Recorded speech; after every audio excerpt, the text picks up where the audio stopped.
खुदा बाप और बेटे और उल कुदस के नाम से आमीन। मसीह में आप सब की सलामती हो।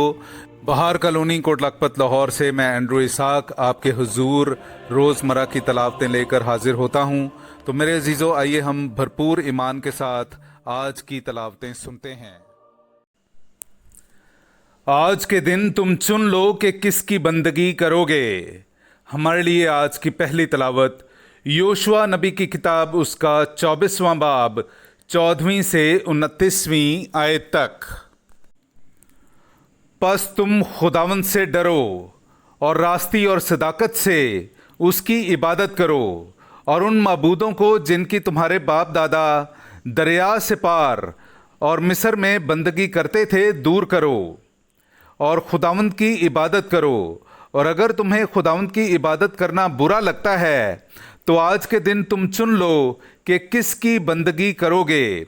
आया उन माबूदों की जिनकी तुम्हारे बाप दादा दरिया के पार बंदगी करते थे, या अमूरियों के माबूदों की जिनके मुल्क में तुम बसते हो। मगर मैं और मेरा घराना हम खुदावंद की बंदगी करेंगे। तब लोगों ने जवाब में कहा, हरगिज़ ऐसा ना हो कि हम खुदावंद को तर्क करें और दूसरे माबूदों की बंदगी करें, क्योंकि खुदावंद हमारा खुदा वही है जिसने हमें और हमारे बाप दादा को मुल्क मिस्र की जाए गुलामी से निकाला, जिसने हमारी आंखों के सामने वो बड़ी बड़ी निशानियां की और सब राहों में जिनमें हम चले और सब कौमों के दरमियान जिनमें से हम गुजरे उसने हमारी हिफाजत की। और खुदावंद ने हमारे सामने से सब कौमों को और अमूरियों को जो मुल्क में रहते थे निकाल दिया। तो हम भी खुदावंद ही की इबादत करेंगे, क्योंकि वो हमारा खुदा है। तब योशुआ ने लोगों से कहा, तुम खुदावंद की इबादत ना कर सकोगे, क्योंकि वो कुद्दूस खुदा और गयूर खुदा है। वो तुम्हारे गुनाहों और तुम्हारी बदियों पर सब्र ना करेगा।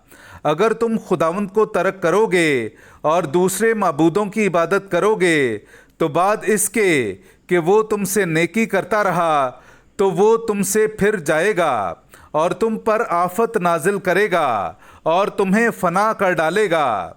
तब लोगों ने योशुआ से कहा, हरगिज़ नहीं, बल्कि हम खुदावंद की बंदगी करेंगे। तब योशुआ ने लोगों से कहा कि तुम आप ही अपने लिए गवाह हो कि तुमने अपने लिए खुदावंद को चुन लिया कि तुम उसकी बंदगी करोगे। तो उन्होंने कहा, हम गवाह हैं। तब उसने कहा कि तुम अजनबी माबूदों को जो तुम्हारे दरमियान हैं निकाल फेंको और अपने दिलों को खुदावंद इस्राएल के खुदा की तरफ माइल करो। तब लोगों ने योशुआ से कहा, हम खुदावंद अपने खुदा की इबादत करेंगे और उसका कहा मानेंगे। चुनांचे योशुआ ने उस रोज़ लोगों से अहद बांधा और उनके लिए शकीम में कवानीन और अहकाम मुकर्रर किए, जिन्हें योशुआ ने खुदा की शरीयत की किताब में लिखा। एक बड़ा पत्थर लिया और उसे वहाँ बलूत के नीचे जो खुदावंद के मकदस के पास है नस्ब किया। और योशुआ ने सब लोगों से कहा कि ये पत्थर हमारे दरमियान गवाह होगा, क्योंकि उसने सब बातें जो खुदावंद ने हमें फरमाई सुनी हैं। तो वो तुम्हारे खिलाफ गवाह होगा, ता ना हो कि तुम अपने खुदा का इनकार करो। तब योशुआ ने लोगों को उनकी अपनी अपनी मिरास की तरफ रुखसत किया। और इन बातों के बाद ऐसा हुआ कि खुदावंद के बंदे योशुआ बिन नून ने वफ़ात पाई और वो 110 बरस की उम्र का था। पाक कलाम का पढ़ा और सुना जाना हम सब के लिए बाइस बरकत हो। खुदा का शुक्र हो। ए खुदावंद तू मेरा बखरा है, बखरा है। ए खुदावंद तू मेरा बखरा है, बखरा है।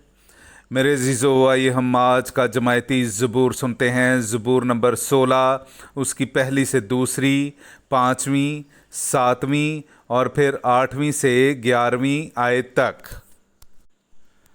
اے خدا میری حفاظت کر، کیونکہ میں تیری پناہ لیتا ہوں۔ میں خداوند سے کہتا ہوں کہ تو میرا خداوند ہے، تیرے بغیر میری بھلائی نہیں۔ خداوند میری میراث اور میرے جام کا حصہ ہے، تو ہی میرے بکھرے کا نگہبان ہے۔ میں خداوند کو مبارک کہتا ہوں، کیونکہ اس نے مجھے صلاح دی ہے، اور رات ہی کو میرا قلب مجھے نصیحت کرتا ہے۔ میں ہر وقت خداوند کو اپنی نگاہ میں رکھتا ہوں۔ جب وہ میری دہنی طرف ہے تو میں جنبش نہ کھاؤں گا۔ اس لیے میرا دل خوش اور میری روح شادمان ہے، بلکہ میرا جسم بھی امن سے رہا کرے گا، کیونکہ تو میری جان کو عالم اسفل میں نہ چھوڑے گا، اور نہ تو اپنے مقدس کو سڑنے ہی دے گا۔ تو مجھے زندگانی کی راہ، اپنے حضور میں خوشی کی بھرپوری اور اپنے دہنے ہاتھ پر دائمی سرور دکھائے گا۔ اے خداوند تو میرا بکھرا ہے، بکھرا ہے۔ اے خداوند تو میرا بکھرا ہے، بکھرا ہے۔ نعرہ حمد۔ مبارک ہے تو اے باپ، آسمان اور زمین کے خداوند، کہ تو نے بادشاہت کے راز محض چھوٹوں پر ظاہر کیے ہیں۔ ہاللویا۔ میرے عزیزو، آئیے ہم آج کا انجیلی اقتباس سنتے ہیں۔ انجیل مقدس بامطابق مقدس متی، اس کا 19واں باب 13ویں سے 15ویں آیت تک۔ تب بچے اس کے پاس لائے گئے تاکہ وہ ان پر ہاتھ رکھے اور دعا کرے، لیکن شاگردوں نے انہیں جھڑکا۔ مگر یسوع نے ان سے کہا کہ بچوں کو رہنے دو اور انہیں میرے پاس آنے سے منع نہ کرو، کیونکہ آسمان کی بادشاہی ایسوں ہی کی ہے۔ اور وہ ان پر ہاتھ رکھ کر وہاں سے روانہ ہوا۔ پاک کلام کا پڑھا اور سنا جانا ہم سب کے لیے باعث برکت ہو۔ خدا کا شکر ہو۔